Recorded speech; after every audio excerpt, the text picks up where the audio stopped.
network function. This is another topic network theory or network analysis. Network function. This is a two-port network. Two-port network. The meaning is two pair of terminal network. Two pair of terminal network. Two input terminal and two output terminals. And this is a black box containing the information of the network. 11 port and this is 22 voltage at 11 is V1, current is I1. Voltage at 22 is V2, current is I2. And there may be some driving point impedance and admittances of this two-port network. So impedances are the value of the ratio of the voltage to the current at input side and output side. Z11 is the input impedance, driving point input impedance at 11 This is the ratio of input voltage to the input current. And if we take the ratio of current to the voltage at 11 gives the value of driving point admittance at 11 I1 by V1. Similarly, if we take the ratio of the output or two terminal voltage to the current ratio, will give the driving point impedance at port 22 and this is the driving point impedance. Driving point impedance at port 22 and if you take the ratio of the current to the voltage, that will give the driving point output admittance at 22 These are the output ratio of the output side, give the output impedances and admittances. The ratio of voltage to current in input side gives the value of the input impedance, and if you take the ratio of current to voltage in input side, give the value of input admittance. And thereafter, what is the transfer function? It relates the transform of the quantity at one port to the another quantity at the port 2, or it is the ratio of the voltage of the one port to the current in the another port, or the ratio of the current at one port to the voltage at the another port. Or it also gives the gain, current gain. Current gain is the ratio of the current at second port to the first port, or the voltage gain to the is given by the ratio of the voltage at the second port to the first port. So there are four transfer functions. Relates the transform of the quantity at one port to the transform of another port quantity at another port with zero initial condition. The condition should be zero. Initially, there should not be any charge in the charge stored in element. Or initially, it should be in a relaxed state. Or Z12 is equal to V2 by I1 is the transfer impedance between port 1 and 2. Y12 is the ratio of the output I2 by V1, current at port 2, the voltage at port 1 gives the transfer admittance between port 1 and 2. Alpha 12 is the ratio of the current at the port 2 to the current at the port 1 is known as current ratio or gain, current gain. G12 is equal to V2 by V1 is the voltage transfer ratio or voltage gain. Next is network transfer function general form. It can be written by the Ps by Qs. Transform at one port to the transform at another port is given by A0. These are the values of the powers of the S. S is the combination of real plus imaginary, real and imaginary part. There are two parts of S, sigma plus j omega. Sigma is the real part and j omega is the imaginary part.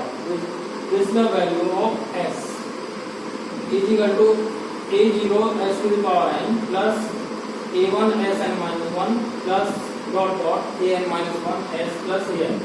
And in the denominator B0 S to the power n plus B1 S to the power n minus 1 plus dot dot plus B n m minus 1 S and plus Bm. This can be written as k into s minus z1 s minus z2 dot dot s minus zn s minus p1 s minus p2 dot dot s minus pn, where k is the scale factor, its value is a0 by b0, and the numerator values or frequency complex frequencies are zeros, and the denominator values are complex frequencies known as poles. Poles and zeros are of a function s is equal to zi, z is equal to 1 to n. For such complex frequency, transfer function vanishes.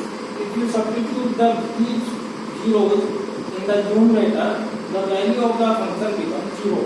If you substitute the s is equal to pi or I is equal to 1 to n in the denominator becomes 0 and the transfer function becomes infinite.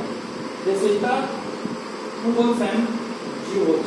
And the properties of poles and zeros are, if finite poles and zeros are not repeated, finite poles and zeros are not repeat नहीं हो रहे हैं, at that time they are known as simple or distinct poles and zeros.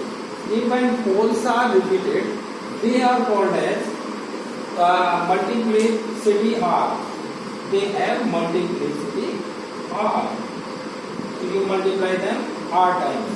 If the n is the power of the zeros numerator and n is the power of denominator part, if the numerator power is, the degree of the numerator is greater than degree of the denominator, then n minus n is equal to 0 at s is equal to infinity. In this case, if the power of the numerator is greater than power of the denominator in the function, then zeros are at s is equal to infinity.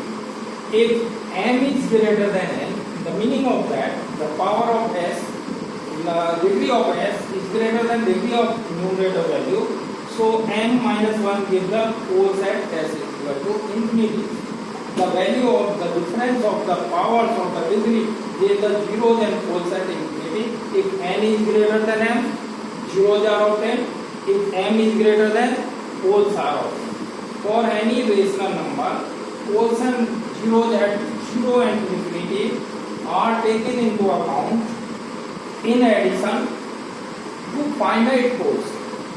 If we are considering poles and zeros at 0 and infinity and taking the finite poles and zeros, that time number of poles is equal to number of zeros.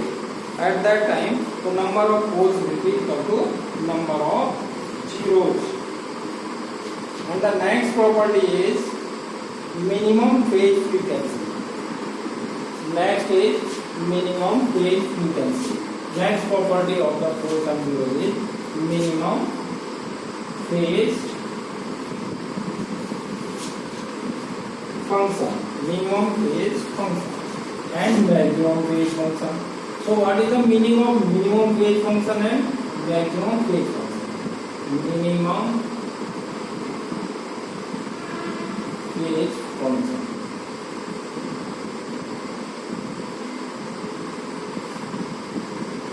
Any function with all zeros in the left side. This is S plane, this is sigma, this is j omega, this one minus sigma, this is minus j omega, this is S plane. S is equal to sigma plus j omega. If you plot all zeros are in the left side, then function is minimum phase function. And if the some zeros are in the right side, then the function is maximum phase function. Then function is called as maximum phase function. And what is the minimum phase? Minimum phase is a causal and stable function. Minimum phase is a causal and stable function. What is the causal function? Causal function is a time variant function which depends its current value and past value only. And maximum phase function is also a causal function and stable function, but its inverse is a causal function and non-invert causal function and non-inverting one or unstable function. Vacuum phase function is a causal function and inverse of this is the causal and unstable function is known as vacuum function. And now we can plot poles and zeros.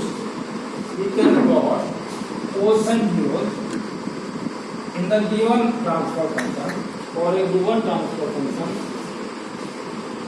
We can plot poles and zeros of a given transfer function. Poles and zeros of a given transfer function. Plot poles and zeros of a function ns is equal to s square s plus 4 upon s plus 1 s plus 2 plus j1 s plus 2 minus j1. So zeros are s is equal to 0 0 2 zeros at origin and s is equal to minus 4. Poles s is equal to minus 1, s is equal to minus 2 minus j1, s is equal to 2 minus 2 plus j1. Now if you plot these values, these are the axes, j omega minus j sigma, and the values are here 0. Here are two zeros, and this is minus 1, minus 2, minus 3, minus 4, minus 5. At zeros are at minus 4, 2 zeros at origin, and 1 zero is minus 4. This is 1, 2, 3, minus 1, minus 2, minus 3, 4, minus 4. Now values are minus 2 and minus j1, minus 2 and plus j1. So this is j omega, j1 value, and this is 1 0, minus 2 plus j1, and another is in this side.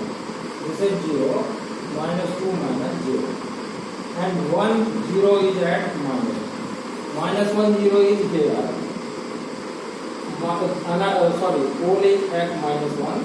This is pole at this value. This value is this here, and this value at this side. J1 is this, minus 2. J minus 1 minus J2 this value. And zeros are 2 zeros at origin and 1 zero at minus 1.